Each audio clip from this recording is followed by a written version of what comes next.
કેમ છો મિત્રો? મજામાં? વામજા એજ્યુકેશનમાં તમારું હાર્દિક સ્વાગત છે. આજના વિડીયોમાં, આજના લેક્ચરમાં, આજના ટોપિકમાં મિત્રો એક નવી અપડેટ આવી છે એજ્યુકેશનની. એ છે કે ધોરણ 3 થી ધોરણ 8માં 15મી માર્ચથી પ્રથમ સત્ર પરીક્ષા, એટલે આ જે પ્રથમ સત્ર પરીક્ષા છે તેનું ટાઈમ ટેબલ તથા તેમની બીજી વધારાની બધી જ ડિટેલો આપણે આ વિડીયોમાં જોવાના છીએ. પરંતુ ચાલુ કરતા પહેલા જો તમે આ ચેનલને સબસ્ક્રાઇબ નથી કરી તો સૌપ્રથમ સબસ્ક્રાઇબ કરીને બેલ આઇકન દબાવી દો, વિડીયોને લાઇક કરો તથા આ વિડીયોને તમારા મિત્રો પરિવાર દોસ્તો સાથે જરૂરથી શેર કરો. ચાલો આપણે આ વિડીયોની વધારે ટાઈમ ન બગાડતા શરૂઆત કરીએ. સૌપ્રથમ જોઈએ કે ધોરણ 3 થી 5માં હજુ ક્લાસરૂમ શિક્ષણ જ નથી શરૂ કરાયું. ત્યાં જ ધોરણ 3 થી ધોરણ 8માં 15મી માર્ચથી પ્રથમ સત્ર પરીક્ષા ક્લાસરૂમમાં જ લેવાશે. એટલે કે પ્રથમ સત્ર પરીક્ષા 15મી માર્ચથી લેવાશે અને તે પણ ક્લાસરૂમની અંદર ક્લાસરૂમમાં જ લેવાશે. ઓકે, આગળ જોઈ લઈએ તો કે અમદાવાદ સોમવાર ગુજરાતમાં શિક્ષણ તબક્કાવાર ધોરણ 6 થી ધોરણ 8ના વર્ગોમાં ઓફલાઈન શિક્ષણ શરૂ કરાયા પછી હવે ધોરણ 3 થી ધોરણ 8માં પ્રથમ પરીક્ષા જાહેર ટૂંકમાં કરાયેલી છે અને વિદ્યાર્થીઓને રૂબરૂ બોલાવી ક્લાસરૂમમાં જ પરીક્ષા લેવાશે. બાળકોના વાર્ષિક પરિણામને ધ્યાનમાં રાખતા આ પ્રથમ સત્ર પરીક્ષા ફરજિયાત છે. આ પ્રથમ સત્ર પરીક્ષા બધાય ફરજિયાત આપવાની છે. તેમનું ટાઈમ ટેબલ અહીંયા આપેલું છે, તે આપણે જોઈ લઈ. અને મિત્રો મેઇન વસ્તુ કે પરીક્ષા જાહેર થતાં હવે ધોરણ 3 થી ધોરણ 5માં પણ ક્લાસરૂમ શિક્ષણ શરૂ કરાશે અને રાજ્યની તમામ સ્કૂલોમાં કોમન પ્રશ્નપત્રો દ્વારા પરીક્ષા, એટલે કે જેટલી રાજ્યની સ્કૂલો હશે આ તમામ સ્કૂલોની અંદર એક સરખું પ્રશ્નપત્ર હશે. બધી જ જગ્યાએ સરખા પ્રશ્નપત્ર દ્વારા પરીક્ષા લેવામાં આવશે. તમે જેમ એકમ કસોટીમાં બધી જ જગ્યાએ એક સરખું પ્રશ્નપત્ર હતું તેવી જ રીતના આ એક્ઝામો લેવામાં આવશે. પરંતુ ફરક એટલો હશે કે ઓલી એક્ઝામ તમે તમારી ઘરે બેસીને દેતા હતા, બરાબર, ક્યાંકથી જોઈને લખી લેતા હતા. હવે આ જે પ્રથમ સત્ર પરીક્ષા છે તમારી શાળામાં, તમારી સ્કૂલે લેવામાં આવશે અને ત્યાં તમે ક્યાંયથી જોઈને નહીં લખી શકો, તમે ફરજિયાત મોઢે જ લખવું પડશે. જો તમે તૈયારી ચાલુ ન કરી હોય તો અત્યારથી જ તૈયારી ચાલુ કરી દેજો. ઓકે, હજી 15 તારીખે પરીક્ષા છે, એ પણ માર્ચ મહિનાની હજી ટાઈમ છે, બરાબર, એટલે તૈયારી તમે ચાલુ કરી દેજો. ટાઈમ ટેબલ જોઈ લઈ તો કે 15મી માર્ચ, બરાબર, 3 થી 5માં ગણિત, 6 થી 8માં ગણિત. ઓકે, 16 માર્ચ 3 થી 5માં ગુજરાતી, 6 થી 8માં ગુજરાતી. 17 માર્ચ 3 થી 5માં પર્યાવરણ, 6 થી 8માં વિજ્ઞાન.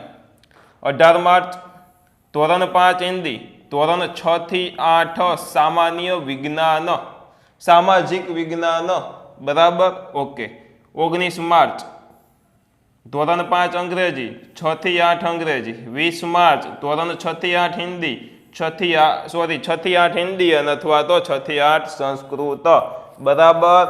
આ બે હિન્દી અને સંસ્કૃત લગભગ બે પેપર 20 માર્ચે લઈ લઈએ. આ થયું આપણું ટાઈમ ટેબલ અને ટાઈમ ટેબલ આધારિત તમારે તૈયારીઓ કરવાની રહેશે. 15, 16, 17, 18, 19, 20 વચમાં એક પણ જાતની રજાઓ આવતી નથી. ઓકે,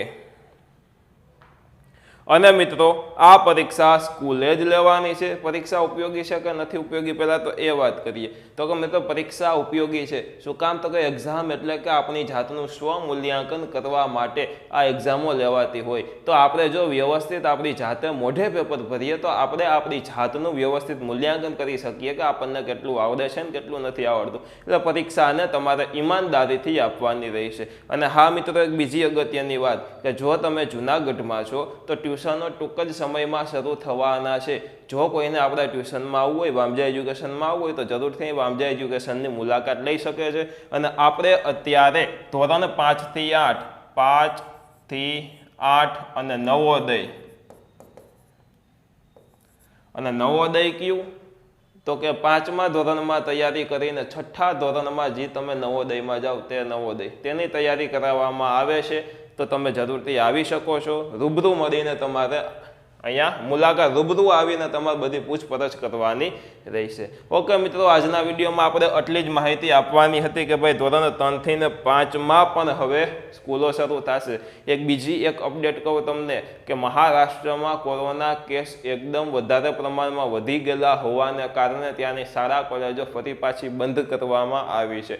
જો ગુજરાતમાં કેસો વધે તો પણ બંધ થઈ શકે ખરા. ઘણા બધા વ્યક્તિ એમ પૂછતા હતા કે આપણી શાળા કોલેજો બંધ થઈ છે કે નથી થઈ, તો કે ના, હજુ નથી થઈ, કારણ કે ગુજરાતમાં એટલા કેસ નથી આવ્યા. અમદાવાદમાં હમણાં થોડાક કેસો વધ્યા છે, પરંતુ હજી એટલા કેસો નથી આવ્યા. પરંતુ મહારાષ્ટ્રમાં હાલ પૂરતી બંધ કરી દેવામાં આવેલી છે, જેની પણ નોંધ લેવી. એટલે તૈયારીમાં રહેવું કે ગમે ત્યારે બંધ પણ થઈ શકે છે.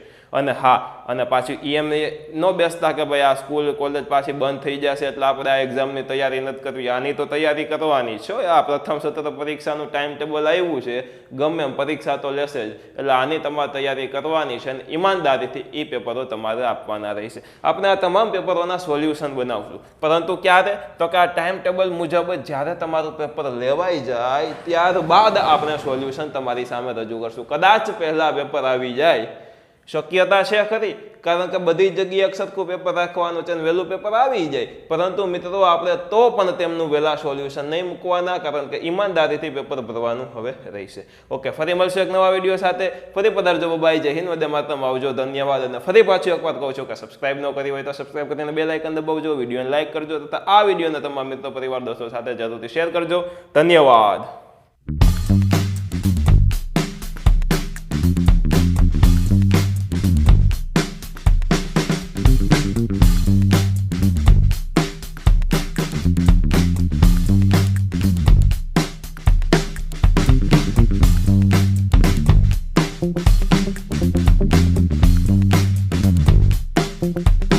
Thank you.